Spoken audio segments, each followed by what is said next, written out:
Words for evil spirits: Jinn, Jardu, black magic, possession, some familiar, others less so. But all concepts that medical staff, psychiatrists and the criminal justice system are having to countenance. New research by Warwick University has highlighted the problem of some British Asians blaming the supernatural for mental health problems. The research coincides with the conviction of 4 members of the same family for the murder of a young woman whom they said was possessed. BBC Asian Network and Newsnight reporter Katrin Nye has spent 10 months exploring why exorcists are teaching serious illness and murder is explained away by the presence of evil spirits.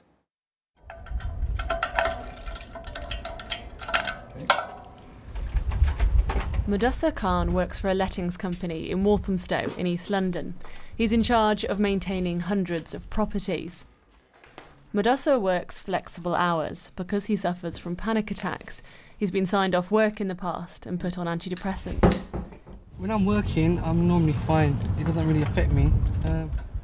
If maybe the day before, the night before, I do feel that it's getting a little bit heavy, I wouldn't normally come in. He claims medication hasn't worked for him. Instead, he says he's possessed by a jinn, a supernatural being. You are burning. You are burning. Who's burning you? Who's burning you? It's not me. I am reading. Who's burning you? Who's burning you? Who's burning you? What I am reading? What I am reading?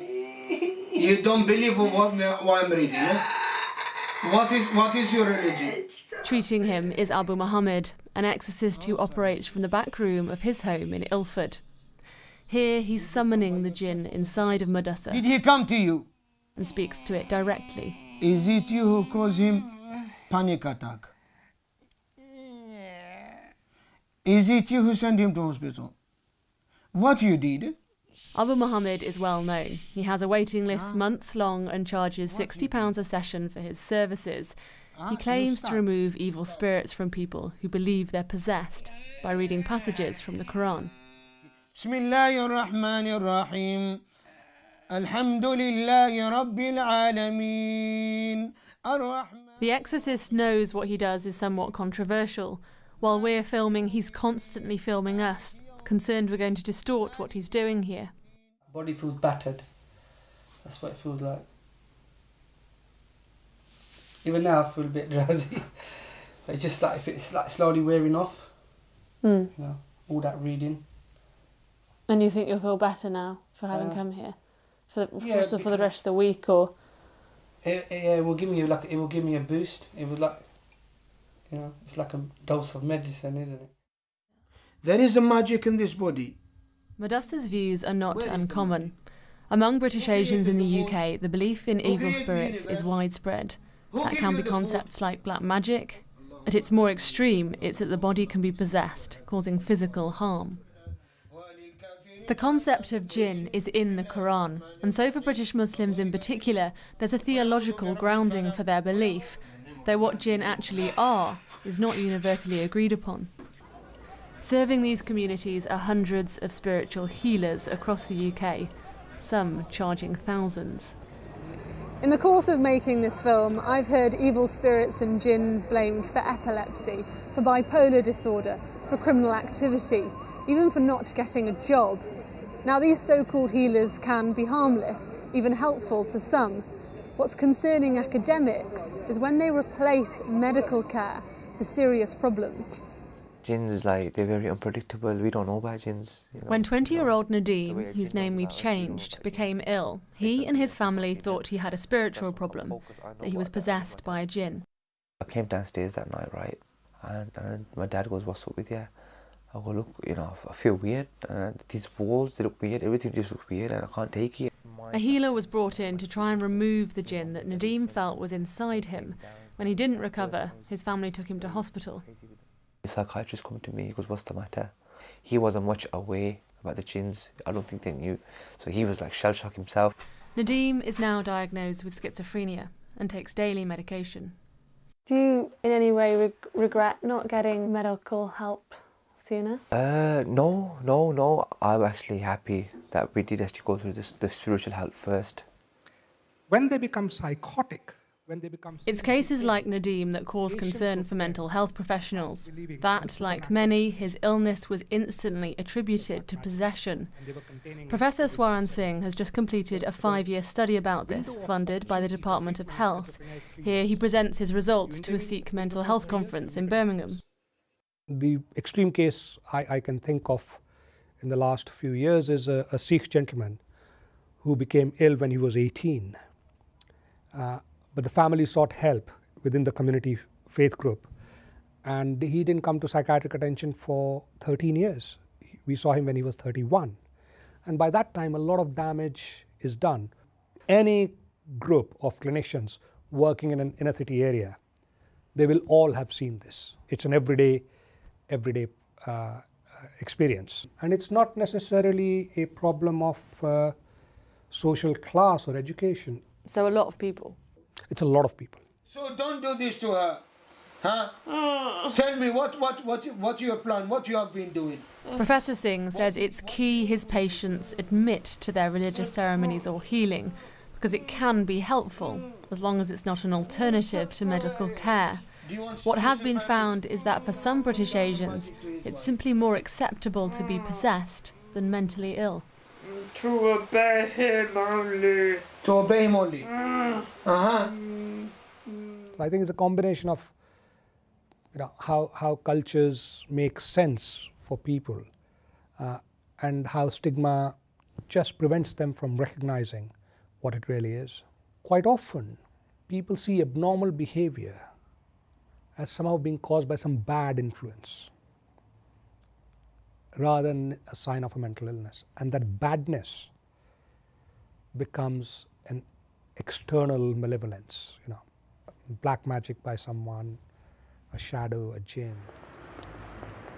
It's this kind of thinking that means courts are also now having to grapple with the concept of possession. This is Naila Mumtaz on her wedding day. Watching her is brother Nasir and family friend Tony. Just over a month ago, the man she's marrying, Mohammed Mumtaz, along with his parents, Zia al-Haq and Salma Aslam, and his brother-in-law, Hamad Hassan, were jailed for life for her murder. The trial heard evidence that Naila was killed as family members attempted to drive out an evil spirit. Again, they said she was possessed by a jinn. Right. The thinking behind her in-laws was that they would basically have the body released somewhere or other, get the body released, take it back home to Pakistan. It would be very easy to explain away anything by basically having that capture all jinn did it. The so-called healer that it's thought was in the room when Naila Mumtaz was murdered was never traced. Operating under the radar, they provide a tough task for prosecutors. Just over a month ago, in another case of assault in East London, a religious healer who beat a woman accused of possession with a stick was also never found. There have been 2 high-profile recent court cases, one in Birmingham, one in London. Both cases, the so-called healer, not traced, nowhere to be seen. Is that a failure? It's a lack of understanding of how these people operate. They do operate in the shadows. They are protected by others within their communities or within their faiths or within their places of worship. They may leave the country. So it can be very difficult to track down the healer. Would you say this is an increasing problem, a problem you're seeing more often? We're becoming more aware of it. Whether it's increasing or not, I'm actually very pleased that we've been talking to lots of community groups over the last 3-4 years who want to tackle this themselves. You make him sick. All the way from Pakistan, you come here. Who created you? No one has accused Abou Mohammed of any wrongdoing, and many have told me they've benefited from his treatment. Although he says he can cure many illnesses, he also told me he's had clients he's had to pass on to doctors. We don't want to interfere with the job of doctors or medical professionals. So everybody he does his job. But you think that some of the problems that people might think are psychological are to do with the jinn? Could be psychological problem, but the one behind it is the jinn, because the jinn can play with us, can deceive us. The jinn can even deceive doctors. Do you see that there's a difficult line there, that if someone believes in this, they might, you know, not seek the right help? If it's a fairy, how can I explain the things that I'm going through? Here in East London, the Mental Health Trust told me their services were established to serve a community where religion was dying out. Now, most of their patients value the spiritual as much as they do science. It may be 2012, but this is an issue British institutions are struggling with today.